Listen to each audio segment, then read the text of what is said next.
मुझे याद तो नहीं कि एनिमे मुझे रिकमेंड किसने करी थी, मेरे किसी दोस्त ने करी थी या फिर मुझे खुद से ऑनलाइन पता चली थी। But after watching this anime the first thought which came to my mind is this is one of the greats for me. This is top 5 easily.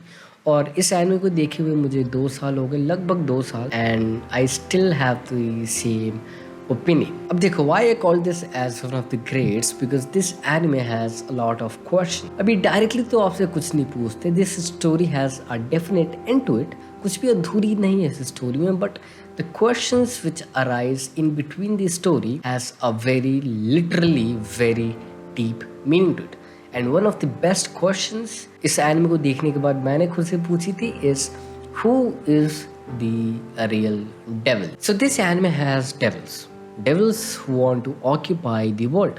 अब ये काफ़ी बेसिक चीज़ है एनिमे में, but if you see this anime as a entertainment purpose तो उसके लिए भी ये काफ़ी अच्छी है। बट मेटाफर्स जो हिडन मीनिंग्स है, इफ़ यू मिस दैट तो कोई फ़ायदा नहीं है देख के। And that's why this anime is 18+, not just because of its nudity but the thinking process which is needed is more than usual. Now this anime is very complicated. जैसे मैंने पहले ही कहा कि स्टार्टिंग से लेके एंड तक there will be many questions, but one of the biggest question for me is who is the real devil?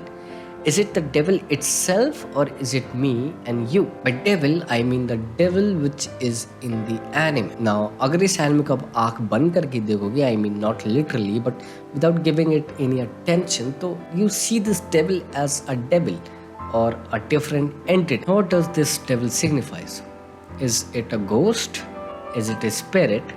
It is exactly who we are in a different form. अब आप कहोगे कि we don't take over human beings, we don't kill people, we don't want to rule the world, but story के point वो exactly है ही नहीं. This is the way to show you something which is so common yet we are blinded to. This anime shows us the ugliest side of a human being which they call devil. अब आप सोचोगे कि I will never do that. I will never kill a human being or I will never do this or that inhuman to anyone.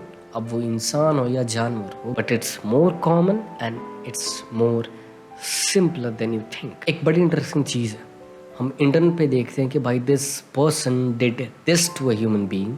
अब वो चाहे कितना भी brutal हो, अब वो मर्डर हो, रॉबरी हो, रेप हो, कुछ भी हो, एंड वी थिंक कि भाई ये इंसान कर कैसे सकता है ऐसा, ये कर कैसे सकता है, इसके अंदर इंसानियत थी कि नहीं थी। But the interesting thing is कि उस इंसान के बीच में और आपके और मेरे बीच में there is not a lot of difference.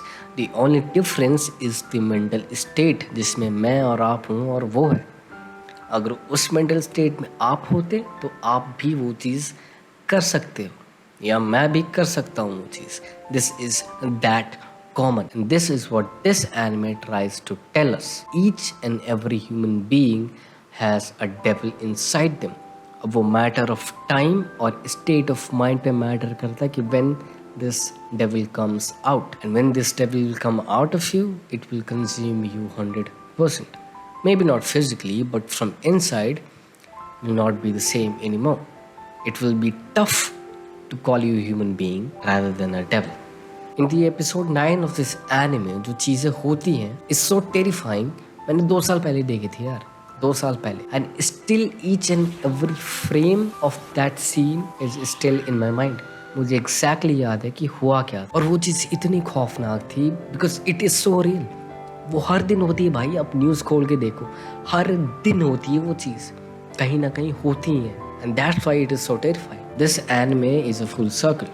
अगर आप देखना चाहते हो इस एनिमे को देन हैव सम टाइम और इत्मीनान से देखो, इत्मीनान बट देखो, and definitely if you find it boring तो छोड़ दो भाई छोड़ दो, एक बार ट्राई करो and you will be amazed by it. You will be amazed. Either it will be very very like for you or it will be like for you.